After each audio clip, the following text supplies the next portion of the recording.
今仔早起，伫彰化市中华绿桥附近发生严重的死亡车祸，造成2位民众无辜死亡。这个姓郭的驾驶虽然讲也酒测单失灵，不过警方表示讲，经过抽血验尿，确认讲有安非他命的反应，确定伊是驾毒赛车，专案依照公用危险罪介移送彰化地检署侦办。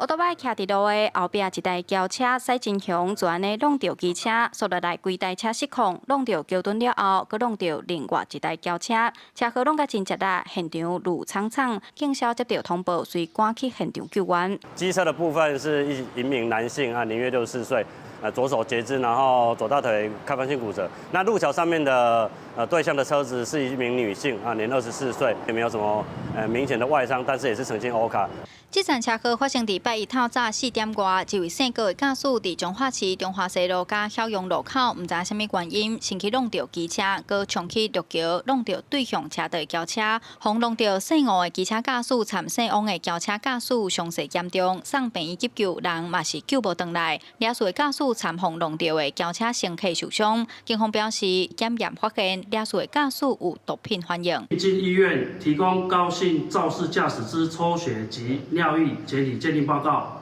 结果均呈安非他命毒品阳性反应，全案依涉嫌刑法公共危险、毒驾致人重伤或死亡，移送台湾彰化地方检察署侦办。我感觉歹势，较歹势，造成这个不幸，对家属做歹势。